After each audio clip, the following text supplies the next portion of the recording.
कि ये रथ चक्र चिन्ह जो है वो भगवान श्री कृष्ण का रथ चक्र चिन्ह है। आप तस्वीर के माध्यम से भी देख सकते हैं कि किस तरह से ये भगवान का रथ का निशान है।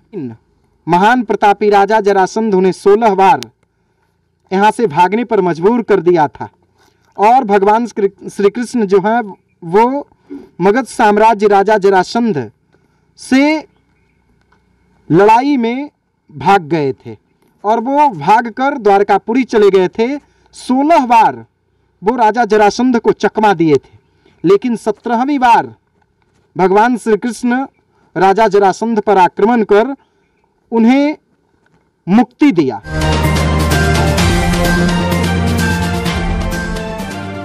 दोस्तों सब्सक्राइब करें और इस बेल आइकन को दबाएं और पाएं वीडियो सबसे पहले। नमस्कार, मैं हूं राजीव रंजन और आप देख रहे हैं जनादेश न्यूज।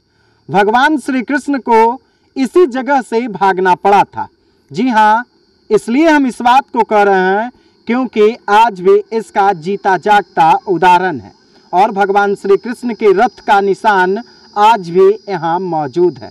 आपको बताते चले कि भगवान श्री कृष्ण को इस जगह से एक बार नहीं, 2 बार नहीं, 3 बार नहीं, बल्कि 16 बार रण छोड़ना पड़ा था और भगवान श्री कृष्ण यहाँ की रणभूमि छोड़कर सीधे द्वारकापुरी चले गए थे।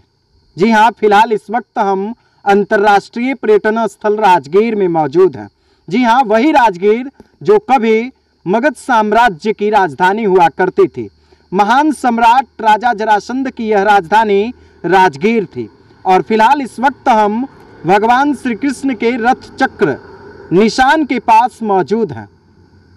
कहा जाता है कि ये महाभारत कालीन रथ चक्र का निशान है और ये भी आज तक स्पष्ट नहीं है कि ये रथ चक्र किनका है, लेकिन किंवदंतियों के अनुसार, लोगों की मान्यताओं के अनुसार कहा जाता है कि ये भगवान श्री कृष्ण के रथ का निशान है। लेकिन आर्कियोलॉजिकल सर्वे ऑफ इंडिया के द्वारा जो बोर्ड लगाई गई है उस बोर्ड में आप देख सकते हैं लिखा हुआ है, सबसे ऊपर लिखा हुआ है रथ चक्र चिन्ह एवं संकलिपि। जी हाँ, ये सेल कैरेक्टर्स भी यहाँ मौजूद हैं और यह पुरातात्विक क्षेत्र मूलतः रथ के चक्कों के लीक, चिन्ह एवं संकलिपि के कुछ अंशों को इंगित करता है। संकलिपि राजगृह एवं उत्तरी भारत के कई स्थलों पर पाई गई है, किंतु इसे अभी तक पढ़ा नहीं जा सका है। यह लिपि संभवतः ईसा की 4वीं-5वीं शताब्दी की होगी। इस क्षेत्र में पाए गए रथ चक्कों के लीक चिन्ह अब तक शोध के विषय हैं। किंवदंतियों के अनुसार रथ चक्कों के लीक चिन्ह महाभारत कालीन बताए जाते हैं। यानी आर्कियोलॉजिकल सर्वे ऑफ इंडिया ने भी ये माना है कि ये रथ चक्र चिन्ह और संकलिपि जो है वो महाभारत कालीन है और ऐसी मान्यता है कि ये रथ चक्र चिन्ह जो है वो भगवान श्री कृष्ण का रथ चक्र चिन्ह है। आप तस्वीर के माध्यम से भी देख सकते हैं कि किस तरह से ये भगवान का रथ का निशान है, रथ के चक्कों का निशान है और ये पहाड़ पर किस तरह से रथ के चक्के का निशान बना था जब भगवान श्री कृष्ण मगध साम्राज्य राजा जरासंध के कृत्य से परेशान होकर इनके वध करने के लिए, इनसे लड़ाई करने के लिए भगवान श्री कृष्ण राजगीर आते थे, लेकिन महान प्रतापी राजा जरासंध उन्हें 16 बार यहाँ से भागने पर मजबूर कर दिया था और भगवान श्री कृष्ण जो है वो मगध साम्राज्य राजा जरासंध से लड़ाई में भाग गए थे और वो भागकर द्वारकापुरी चले गए थे। 16 बार वो राजा जरासंध को चकमा दिए थे, लेकिन 17वीं बार भगवान श्री कृष्ण राजा जरासंध पर आक्रमण कर उन्हें मुक्ति दिया और ये वही राजा जरासंध की राजधानी राजगीर में भगवान श्री कृष्ण के ये रथ का निशान है। आप देख सकते हैं ये रथ के निशान को हम आपको दिखा रहे हैं। कई जगहों पे आज भी बड़े बड़े पैर के निशान हैं, घुटने के निशान हैं, केहूनी के निशान हैं। आप तस्वीर के माध्यम से देख सकते हैं, पूरे हम दिखा रहे हैं आपको। ये पूरा जो नज़ारा है वो उसी महाभारत कालीन इतिहास का है। कहा जाता है कि भगवान श्री कृष्ण पांडवों के साथ राजगीर आए थे और मगध साम्राज्य राजा जरासंध के साथ भीम की लड़ाई हुई थी और भगवान श्री कृष्ण ने एक लकड़ी को फाड़कर उलटकर फेंकने का इशारा किया था, जिसके बाद राजा जरासंध के साथ मल्लयुद्ध में भीम ने उन्हें पछाड़ा था और उन्हें मुक्ति दी थी। अब हम आपको घुटने का निशान दिखा रहे हैं, जो मल्ल युद्ध के दौरान घुटने का निशान पड़ा था। आप तस्वीर के माध्यम से देख सकते हैं, कई निशान हैं कई जगहों पे, क्योंकि जब मल्ल युद्ध होता है तो दो पहलवान आपस में कभी वो नीचे कभी वो ऊपर इस तरह से चलता रहता है। और ठीक उसी तरह से मल्ल युद्ध के दौरान जब भगवान श्री कृष्ण के इशारे पे भीम और राजा जरासंध के बीच मल्लयुद्ध हुआ था, उसी का ये जगह है। लेकिन राजा जरासंध का अलग अखाड़ा था और वहीं पे राजा जरासंध जो है वो प्रैक्टिस करते थे मल्लयुद्ध का, क्योंकि वो मल्लयुद्ध के शौकीन थे। और आज भी मल्लयुद्ध जो भी लड़ते हैं वो राजा जरासंध को एक बार जरूर याद करते हैं। जी हाँ, अब शंखलिपि की हम बात करते हैं। यहाँ पे शंखलिपि है और शंखलिपि जो है वो उत्तरी भारत में काफ़ी प्रसिद्ध था। पहले के ज़माने में आप देख सकते हैं ये शंखलिपि है और आज तक शंखलिपि को कोई नहीं पढ़ सका है कि आखिर ये शंखलिपि में लिखी क्या है, क्या लिखी गई है इस शंखलिपि भाषा में, आज तक कोई नहीं पढ़ सका है। आप तस्वीर के माध्यम से भी देख सकते हैं कि ये शंखलिपि है। फिलहाल हमारे साथ यहाँ पे संजय जी हैं, इनसे हम बातचीत करेंगे। ये संजय जी, कहा जाता है कि भगवान श्री कृष्ण के रथ का निशान है जी, है ना? भगवान श्री कृष्ण के रथ का निशान है और भगवान 16 बार जी यहीं से भागे थे जी।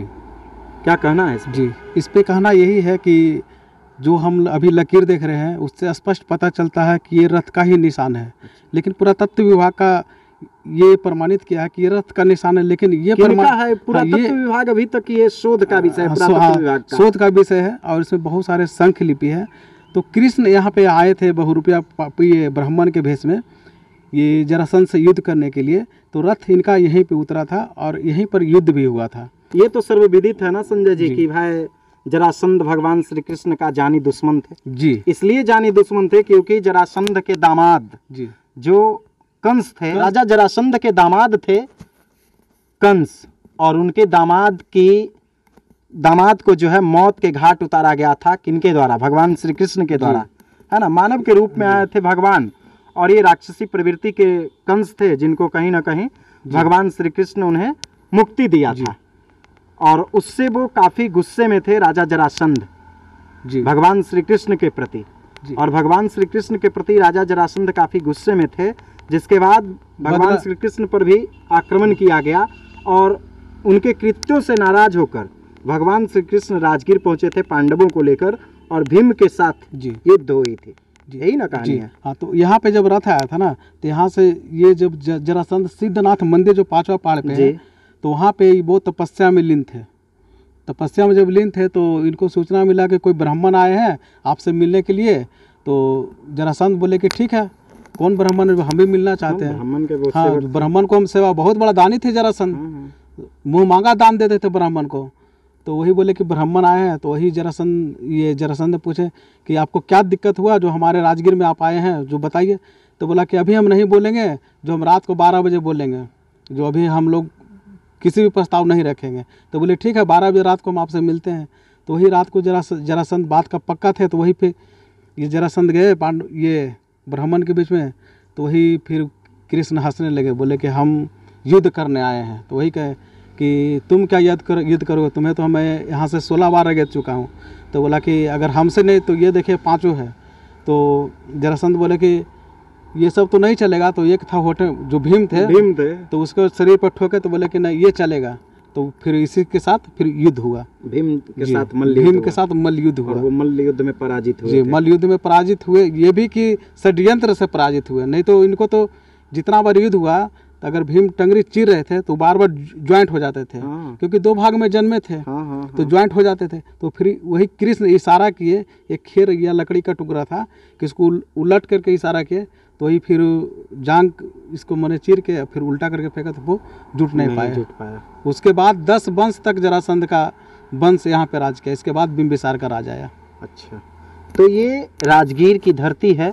हम अपने कैमरामैन को कहेंगे कि जरा ये दिखा दीजिए, ये वही भगवान श्री कृष्ण के रथ चक्र का निशान है और रथ का चक्का यहीं पे उनका लगा था। जैसा कहा जाता है किंवदंतियों के अनुसार, पौराणिक कथाओं के अनुसार, मान्यताओं के अनुसार कि पांडव के साथ राजा जरासंध के साथ युद्ध करने के लिए भगवान श्री कृष्ण यहीं पहुँचे थे। दोस्तों, लगातार हम आप तक अपडेट्स पहुँचा रहे हैं। अगर अभी तक आपने हमारे YouTube चैनल को सब्सक्राइब नहीं किया है तो जल्द से सब्सक्राइब कर लीजिए और पाइए बिहार की तमाम छोटी बड़ी खबरें। अगर वीडियो फेसबुक पेज के माध्यम से देख रहे हैं तो पेज को भी फॉलो कीजिए। वीडियो अगर अच्छा लगता है तो दोस्तों के साथ शेयर कीजिए, कमेंट्स कीजिए और लाइक कीजिए। धन्यवाद। दोस्तों, सब्सक्राइब करें और इस बेल आइकन को दबाएं और पाएं वीडियो सबसे पहले।